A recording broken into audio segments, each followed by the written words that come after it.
I think of myself as quite a minimalist person, but then I realised that I'm really not, and that I'm terrible for hanging on to things that I don't need to hang on to. I still have all of these to work through.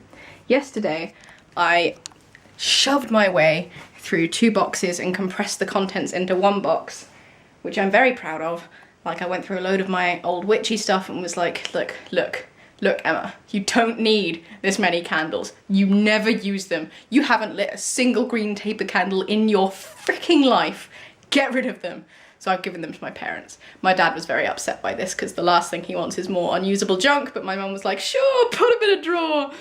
So now I have compressed stuff, which is good. It makes me feel cleaner as a person, which is a lovely feeling. I've already gone through 1 box already today. I'm gonna get rid of all my comics as well. That's my comic collection. Someone actually asked me about it on Tumblr today. Like, are you gonna do, you know, comics you've been reading recently vlog? And I'm not, because when I left Yeovil in February, I closed my account at the comic book store there, and I haven't read any comics, like comics, since. I've bought a couple of trades, and that's it. Because it has been a lot easier on the bank, to be honest. And I prefer, like, just the storage value of trades, which is bad in terms of me not supporting the industry, but on the other hand, just, it's very expensive buying individual comics every month or so. And trades are easier to store. They don't damage as easily, they're easier to move around. I mean, it took me a while to find a box that I could put comics in without them being damaged, so now I'm gonna try and take those all down to the comic book shop and see, you know, what I can get for them, basically, or just give them away if I can't get anything for them. I don't want to carry them around with me my whole life. I'm gonna buy some of them in trades. Like, I bought a load of Lumberjanes comics, I'm gonna buy the trade of that. Wicdiv, I already have the first trade of that, I'm gonna get more, obviously. Might get Electra, because the art in that is just stunning. So now I have all of these other boxes to work through. One of them isn't books, but the rest are. So, like, this is the first box I'm gonna go through, and I've got to ask myself the really tough questions, like, am I really gonna read a series of unfortunate events ever again? I probably will at some point, but I don't need to carry the entire series around with me in hardback. And I do have the entire series. And also, have you ever tried to read that series all the way through from beginning to end? It is just, oh my, it's so hard. It is so hard. They're such depressing books. You read them in bits and pieces and it's just about okay, but shit, they're depressing to get through in one go. I've only ever tried it once and I quit. There are 13 of them and their lives just don't improve at all. It's heartbreaking. This is going to be the 3rd big book purge of my life. And I've got to do it. First box done, and I'm keeping all the Harry Potters, obviously. All of the, like, Robin Jarvis books I can find because he's a fucking awesome writer. And I'm unfortunately going to get rid of Artemis Fowl and a load of these kids' books and all of the unfortunate events. It hurts me in my soul to get rid of some of these, it really does. Second box, and I'm getting rid of all my Inkspell books. I really enjoy Call of the Air, but I'm never going to read it again. These, I love these. Cliff McNish is a great author, but again, probably never going to read again. Ditto Skullduggery Pleasant, and all of these, sadly. Alas, I don't know what to do about the Immortals. If I have room at the end, I'll keep them, because I adore them. But, like, there are so many other Tamora Pierce books that I haven't read that I don't know what to do. And these I'm keeping, because they're really, really quality books. Well, that was a relatively easy book because most of them were given to me by my granddad, so I can't get rid of them.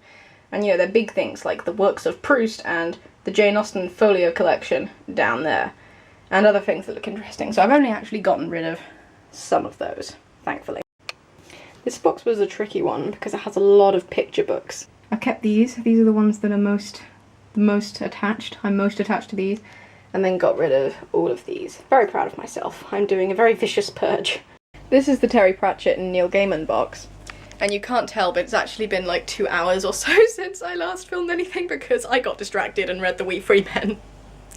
It's one of my favourite Terry Pratchett books. It's the one that, like, I think it was one of the ones that first got me into, like, proper Discworld. Although at the time I didn't think that it was Discworld because it happens entirely on the chalk. And I, you know, it confused me. And I hadn't read any of the other witches books, but it was just, it's so inspiring. And Tiffany Aching is my favourite witch, and I love her. And I love The We Free Men, the Nightmare Feegle. I love them. I love it so much. But I did get very distracted, so okay, back to work now. Oh, this has gone so brutally. I haven't filmed the last couple maybe 2 or 3 boxes because I've been putting books into other boxes, and it's a mess. But all of these, apart from those 2 back there, all of those are going. Oh, this has been really difficult, but it has made me realise how much I clung on to unnecessarily before.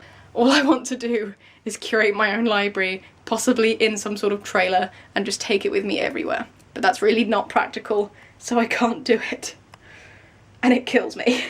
I'm so proud of myself, and also shocked, but also proud of myself.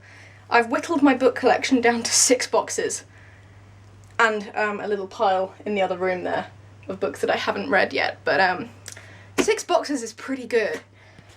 And there are 3 and a bit boxes over there of books that I'm getting rid of. The question is, where am I gonna get rid of them to, if that makes sense? Like, there's a recycling place that my mum knows where they weigh the books and just take them. But they chuck them in a skip and they recycle them, and that does break my heart a bit because there are some really good books in there that I would want to give to charity shops, but I feel like there's just so many. Like, do I just rock up at a charity shop and just go, here, have a huge box of books, and, you know, take 1 to each charity shop along the high street or something? There's also the Book Barn, which is near Bath, which, I don't know, could we take them there? I don't know, I'll have to do research. But in the meantime, yay, only 6 boxes in a little bit. This has been successful. I'm proud of myself.